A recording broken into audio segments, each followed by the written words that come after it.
여러분 안녕하세요. 혹시 대장 내시경 받고 용종 발견되신 적 있으신가요? 제 환자분 중 한 분은 대장 내시경 후 용종 한 개를 떼어내시고 의사 선생님이 제거했으니 괜찮다고 하셨나 봐요.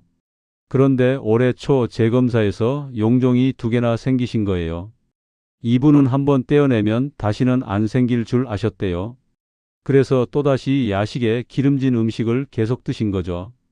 용종 제거 후 절 찾아오셔서 말씀하시기에 음식 습관부터 바꿔야 한다고 말씀드렸습니다. 용종은 제거해도 3년 안에 30%에서 60%가 또 생깁니다. 왜 그럴까요? 용종을 잘라내는 건 벽에 난 곰팡이를 닦아내는 것과 같습니다. 보기에는 깨끗해졌지만 벽 속 습기는 그대로입니다. 시간 지나면 곰팡이는 다시 핍니다. 마찬가지로 여러분 장속 환경이 그대로면 용종은 계속 생깁니다. 더 심각한 건 선종입니다. 선종은 5년에서 10년 지나면 대장암이 됩니다. 대한민국 암 발생률 2위가 대장암입니다. 한 해 3만 명 넘게 대장암 진단을 받습니다. 그 시작이 바로 작은 용종입니다. 용종 하나가 1cm 되는데 약 10년 걸립니다. 그 10년 동안 매일매일 잘못된 음식이 장벽을 공격합니다. 세포가 변하고 덩어리가 생기고 결국 암세포로 바뀝니다. 이게 현실입니다. 한의학에서는 2000년 전부터 이렇게 봤습니다. 장 속에 열이 쌓이면 점막이 상합니다. 소화 안 된 음식 찌꺼기가 쌓이면 독소가 됩니다. 혈액순환이 막히면 노폐물이 뭉쳐서 혹이 됩니다. 이 3가지가 용종을 만듭니다. 오늘 이 영상 집중해서 들으시면 여러분 장속 환경이 완전히 바뀝니다. 장에 열을 올리는 음식, 찌꺼기를 만드는 음식, 혈액을 탁하게 만드는 음식이 뭔지 정확히 알려드립니다. 그리고 장을 살리는 음식과 생활법까지 구체적으로 알려드립니다. 지금부터 제 말 한마디 한마디가 여러분의 10년 후를 바꿉니다.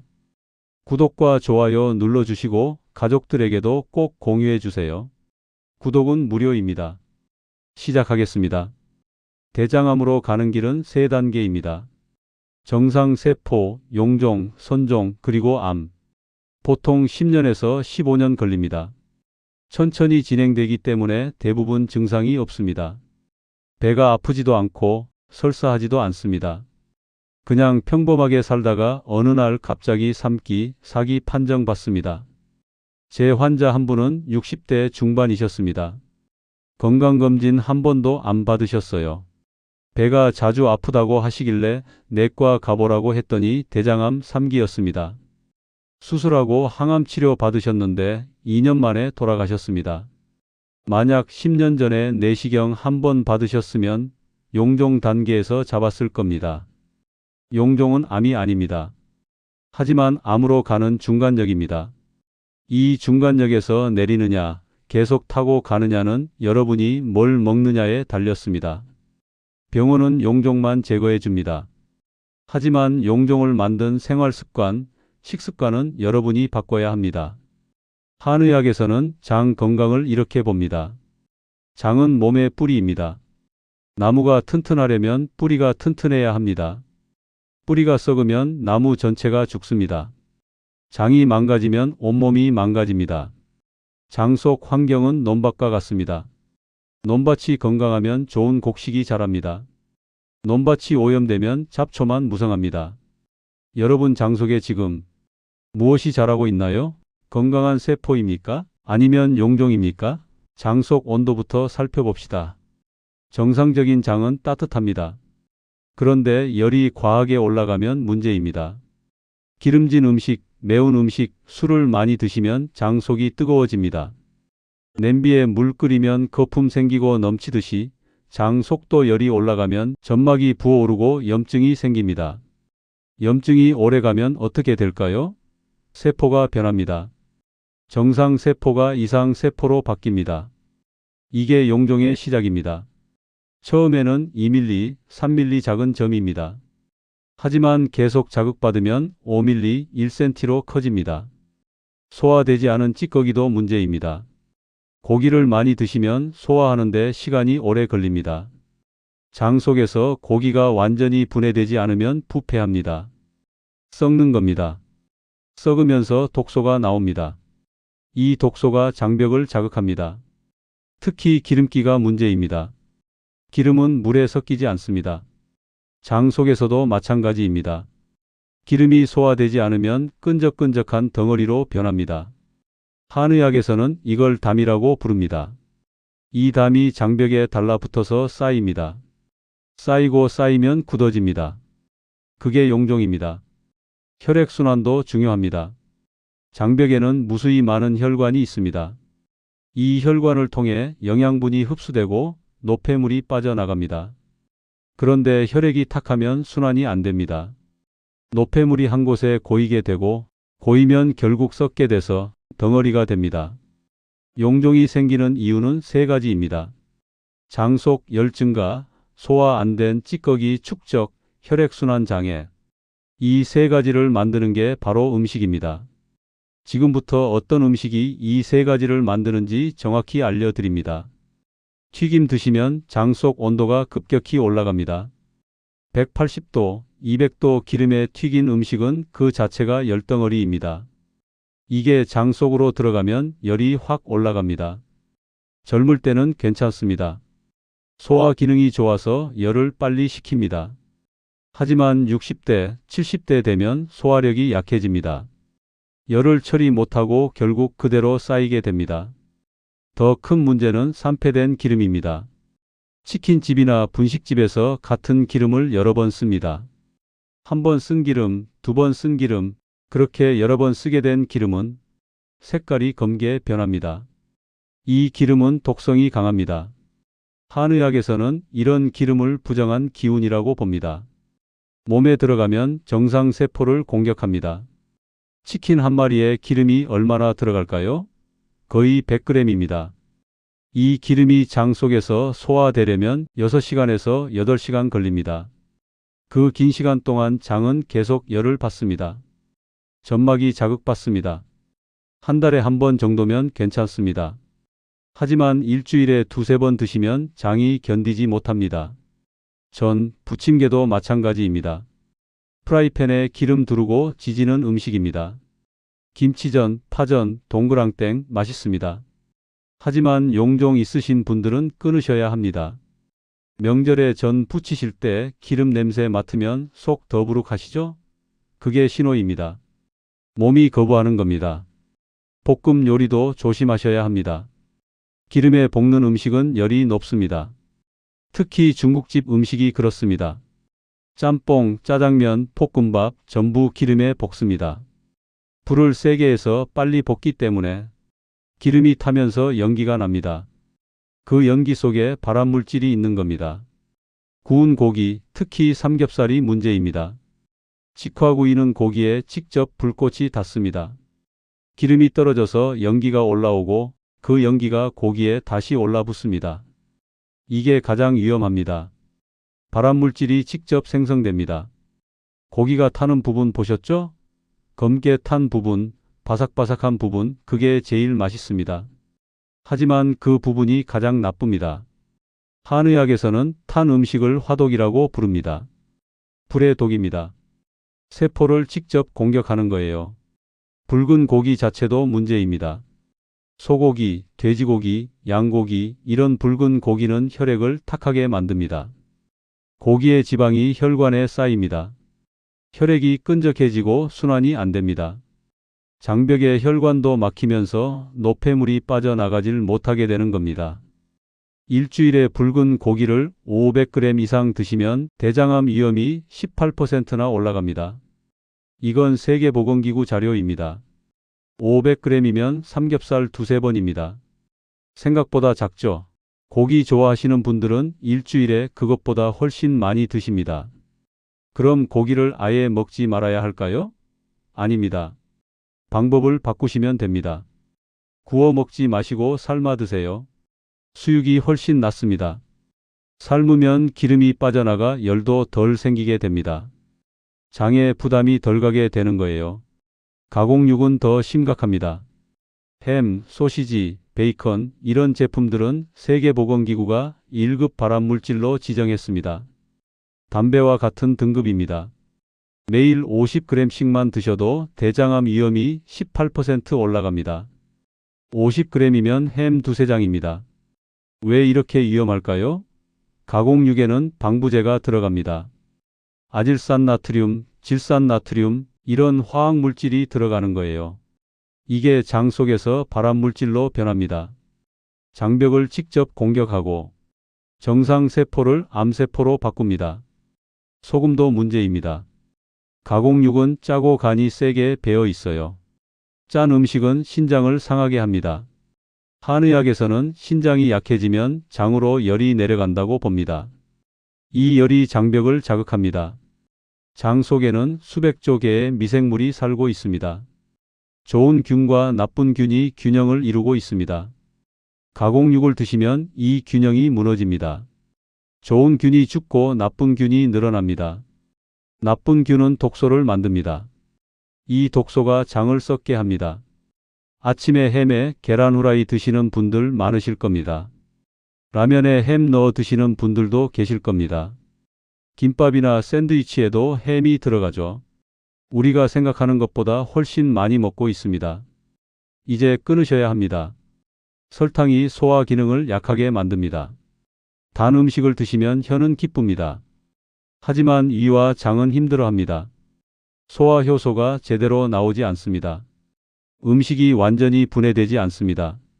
덜 분해된 음식은 장 속에서 발효됩니다. 가스가 차고 배가 부릅니다. 한의학에서는 단맛이 습기를 만든다고 봅니다. 습기는 물처럼 흐르지 않고 끈적끈적합니다. 이 습기가 열과 만나면 습열이 됩니다. 습열은 장벽에 달라붙어서 찌꺼기를 만듭니다. 이게 오래되면 굳어져서 용종이 됩니다. 케이크, 빵, 과자, 음료수 이런 것들에 설탕이 얼마나 들어갈까요? 콜라 한 캔에 설탕 10스푼입니다. 케이크 한 조각에 설탕 15스푼입니다. 세계보건기구는 하루 설탕 섭취량을 25g 이하로 권장합니다. 각설탕 6개 정도입니다. 케이크 한 조각이면 하루 권장량의 3배입니다. 과일도 조심하셔야 해요. 과일은 건강하다고 생각하시는데 과일에도 당분이 많습니다. 특히 달콤한 과일, 수박, 포도, 망고 이런 과일은 당도가 높습니다. 하루에 사과 반 개나 배 반 개 정도가 적당합니다. 그 이상 드시면 습기가 쌓입니다. 많은 분들이 식사 후 디저트 드시죠. 밥 먹고 커피에 케이크, 아이스크림, 과일 드십니다. 이게 가장 나쁜 거예요. 배가 이미 차 있는데 단 걸 더 넣으면 소화가 안 됩니다. 위와 장이 과부하 걸립니다. 장 속 미생물 얘기 더 해보겠습니다. 장 속에는 1kg이 넘는 미생물이 살고 있습니다. 이 미생물들이 음식을 분해하고 영양분을 만들고 면역력을 높입니다. 한의학에서는 이걸 선한 기운이라고 봅니다. 반대로 나쁜 균도 있습니다. 이 균들은 독소를 만들고 염증을 일으키고 세포를 공격합니다. 한의학에서는 이걸 나쁜 기운이라고 봅니다. 장 건강은 결국 이 두 기운의 싸움입니다. 기름진 음식, 가공육, 설탕 이런 걸 드시면 나쁜 균이 좋아합니다. 빠르게 증식합니다. 반대로 채소, 통곡물, 발효식품을 드시면 좋은 균이 늘어납니다. 여러분이 먹는 음식이 어느 쪽 균을 키우느냐를 결정합니다. 용종이 생긴 분들은 이미 나쁜 균이 많다는 신호입니다. 장 속 환경이 나쁜 균에게 유리합니다. 이제 바꿔야 합니다. 좋은 균을 늘리는 음식을 드셔야 합니다. 그럼 뭘 먹어야 할까요? 녹색 채소부터 말씀드립니다. 시금치, 브로콜리, 케일, 청경채 이런 녹색 채소는 장에 열을 식혀줍니다. 한의학에서는 이런 채소를 차가운 성질이라고 봅니다. 뜨거워진 장을 시원하게 만들어줍니다. 녹색 채소에는 엽록소가 많습니다. 엽록소는 혈액을 맑게 하고 탁한 혈액을 깨끗하게 만듭니다. 혈액순환이 좋아지면 노폐물이 빨리 빠져나갑니다. 식이섬유도 풍부합니다. 식이섬유는 장 속을 청소합니다. 벽에 붙은 찌꺼기를 긁어내는 거예요. 독소를 흡착해서 변으로 배출시킵니다. 매일 채소를 드시면 장이 깨끗해집니다. 매 끼니마다 채소를 드세요. 생으로 드셔도 좋고 살짝 데쳐서 드셔도 좋습니다. 나물 무침으로 드시면 참기름 조금만 넣으세요. 기름을 많이 넣으면 의미가 없습니다. 샐러드로 드실 때도 드레싱을 적게 넣으세요. 통곡물이 소화 기능을 강화합니다. 현미, 보리, 귀리, 흑미 이런 통곡물은 백미보다 영양이 훨씬 풍부합니다. 비타민 B군, 미네랄, 식이섬유가 백미의 3배에서 5배입니다. 한의학에서는 통곡물이 비위를 튼튼하게 한다고 봅니다. 비위는 소화 기능을 말합니다. 비위가 튼튼하면 음식이 완전히 소화됩니다. 찌꺼기가 안 생기고 담이 안 쌓입니다. 특히 보리가 좋습니다. 보리는 장의 습기와 열을 동시에 제거합니다. 보리차 드시면 소변이 시원하게 나오시죠? 그게 바로 습기와 열을 빼주는 겁니다. 보리밥 드시면 장이 편안해집니다. 밥 지으실 때 백미만 쓰지 마세요. 백미 반, 잡곡 반으로 섞으세요. 처음에는 적응이 안 되실 수 있습니다. 그럼 백미 70%, 잡곡 30%로 시작하세요. 천천히 잡곡 비율을 늘리세요. 등푸른 생선이 염증을 줄입니다. 고등어, 삼치, 꽁치, 정어리 이런 생선에는 오메가3가 풍부합니다. 오메가3는 강력한 항염증 성분입니다. 장 점막의 염증을 가라앉힙니다. 한의학에서는 생선을 평안 성질이라고 봅니다. 너무 뜨겁지도 차갑지도 않습니다. 그래서 장에 부담이 없습니다. 고기보다 소화도 잘 됩니다. 일주일에 생선을 3번 이상 드세요. 구워 드시거나 졸여서 드시면 됩니다. 튀기지는 마세요. 오메가3는 열에 약합니다. 튀기면 영양이 파괴됩니다. 생으로 드시는 회도 좋습니다. 콩과 두부가 찌꺼기를 제거합니다. 콩은 단백질이 풍부하면서도 소화가 잘 됩니다. 고기보다 장의 부담이 훨씬 적습니다. 한의학에서는 콩이 담을 걷어낸다고 봅니다. 두부는 더 소화가 잘 됩니다. 콩을 갈아서 만들었기 때문에 부드럽습니다. 나이 드신 분들도 편하게 드실 수 있습니다. 매일 두부 반모씩 드시면 좋습니다. 청국장은 발효식품입니다. 콩의 좋은 성분에 발효균까지 더해집니다. 장 속 좋은 균을 늘립니다. 냄새 때문에 싫어하시는 분들 계시는데 건강 생각하시면 참고 드세요. 해조류는 독소를 흡착합니다. 미역, 다시마, 김 이런 해조류에는 알긴산이 들어 있습니다. 알긴산은 중금속과 독소를 붙잡아서 몸 밖으로 배출합니다. 장 속 청소부입니다. 한의학에서는 해조류가 딱딱한 것을 부드럽게 만든다고 봅니다. 장벽에 붙은 찌꺼기, 굳은 덩어리를 풀어줍니다. 미역국을 자주 드세요. 다시마는 국물 낼 때 넣으세요. 김은 매일 드셔도 좋습니다. 발효식품이 좋은 균을 늘립니다. 김치, 된장, 청국장, 요거트 이런 발효식품에는 살아있는 균이 들어 있습니다. 이 균들이 장까지 가서 정착합니다. 한의학에서는 발효식품이 음양의 균형을 잡아준다고 봅니다. 장 속이 너무 뜨거우면 식혀주고 너무 차가우면 따뜻하게 해줍니다. 매일 조금씩 드시면 장이 안정됩니다. 다만 너무 짜지 않게 드세요. 김치는 물에 한번 헹궈서 드시는 것도 방법입니다. 된장찌개 끓이실 때 소금 추가로 넣지 마세요. 요거트는 설탕 안 들어간 플레인으로 드세요. 견과류가 혈액순환을 돕습니다. 호두, 아몬드, 땅콩 이런 견과류에는 좋은 지방이 들어 있습니다. 혈관을 튼튼하게 만들고 혈액을 맑게 합니다. 장벽의 혈관도 건강해집니다. 하지만 너무 많이 드시면 안 됩니다. 견과류도 열을 올립니다. 하루에 한 줌이면 충분합니다. 아침이나 오전 간식으로 드세요. 저녁에 드시면 소화 부담이 됩니다. 하루 식단을 어떻게 짜야 하는지 말씀드립니다. 아침은 소화 기능을 깨우는 식사입니다. 잡곡밥 한 공기에 된장찌개나 미역국을 드세요. 반찬으로 김, 나물, 두부를 드시면 좋습니다. 아침을 거르시는 분들 많으신데 아침은 꼭 드셔야 합니다. 한의학에서는 아침을 안 먹으면 비위가 약해진다고 봅니다. 하루 종일 소화력이 떨어집니다. 간단하게라도 드세요. 점심은 하루 중 소화력이 가장 좋을 때입니다. 보리밥에 생선조림과 나물 반찬을 푸짐하게 드세요. 보리밥은 습열을 제거하는 최고의 곡물입니다. 점심 한 끼만 보리밥으로 바꿔도 장이 달라집니다. 외식하실 때는 한식당을 가세요. 백반이나 정식을 시키시면 됩니다. 생선 정식이 제일 좋습니다. 고기보다 생선이 훨씬 낫습니다. 나물도 여러 가지 나오니까 골고루 드세요. 저녁은 가볍게 드세요. 청국장찌개에 두부, 샐러드 정도면 충분합니다. 나이 드신 분들은 저녁에 소화력이 떨어집니다. 많이 드시면 밤새 체합니다. 자는 동안 장과 간이 쉬어야 하는데 음식이 남아 있으면 쉬지 못합니다. 저녁 식사는 잠자기 3시간 전에 끝내세요. 7시에 주무신다면 4시까지 드세요. 늦게 드시면 아침에 일어나도 입이 텁텁하고 몸이 무겁습니다. 그게 장이 쉬지 못했다는 신호입니다.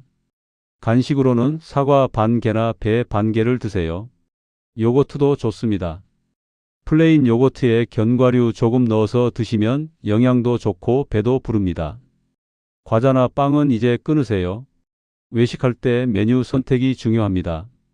한식당에서는 백반, 정식, 수육, 샤브샤브가 좋습니다. 열이 적고 소화가 잘 됩니다. 삼겹살, 갈비는 피하세요.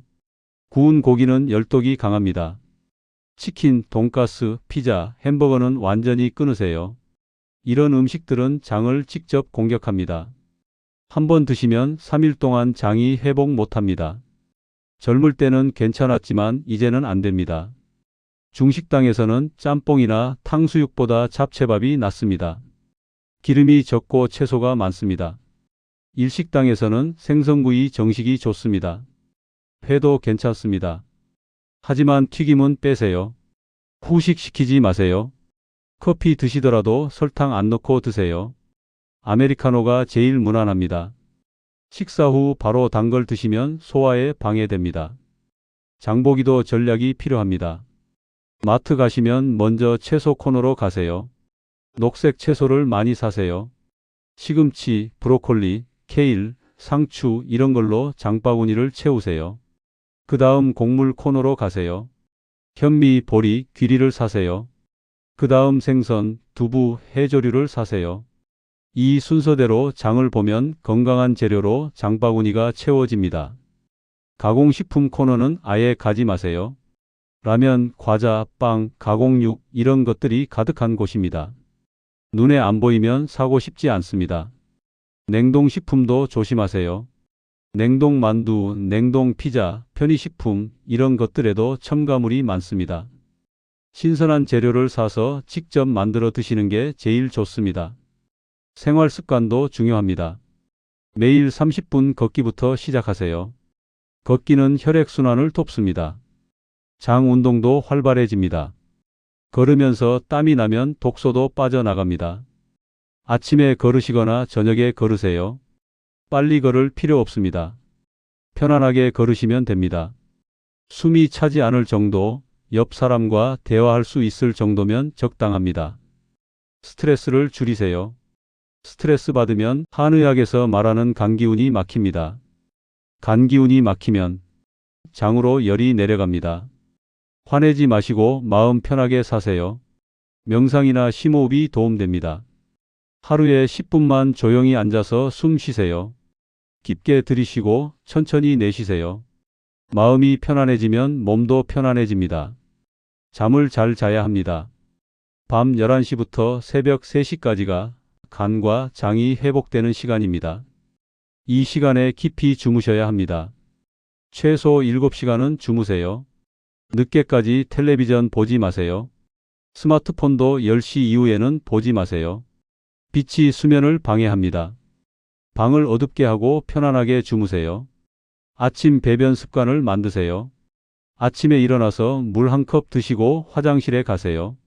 처음에는 안 나와도 매일 가세요. 몸이 습관을 만듭니다. 2주만 계속하면 아침마다 시원하게 나옵니다. 변비가 있으시면 장 속에 열이 쌓입니다. 독소가 빠져나가지 못합니다. 용종이 생기기 쉬운 환경입니다. 규칙적인 배변이 용종 예방의 첫걸음입니다. 담배와 술은 무조건 끊으세요. 담배는 혈액순환을 막습니다. 장으로 가는 혈액을 막아서 장벽을 약하게 만듭니다. 술은 장 속 열을 급격히 올립니다. 장 점막을 직접 자극합니다. 용종 생긴 분들이 담배와 술을 계속하면 재발률이 2배 이상 올라갑니다. 건강 생각하시면 끊으셔야 합니다. 힘드시겠지만 가족을 위해서라도 끊으세요. 정기 검진 받으세요. 용종 제거하신 분들은 1년에 한 번씩 내시경 받으세요. 조기에 발견하면 간단히 해결됩니다. 늦게 발견하면 큰 수술 받아야 합니다. 예방이 치료보다 100배 쉽습니다. 내시경 받는 게 불편하시겠지만 대장암 수술 받는 것보다 훨씬 낫습니다. 1년에 한 번 30분 투자로 10년을 지킬 수 있습니다. 오늘부터 실천하세요. 가족들에게도 알려주세요. 용종은 유전적 요인도 있습니다. 부모가 용종 있으면 자녀도 위험합니다. 가족 모두 함께 식습관을 바꾸세요. 함께하면 더 쉽습니다. 이 영상이 여러분의 10년을 바꾸길 바랍니다. 구독과 좋아요 눌러주시고 용종으로 고생하시는 분들께 이 영상을 공유해 주세요. 여러분의 건강을 응원합니다. 감사합니다.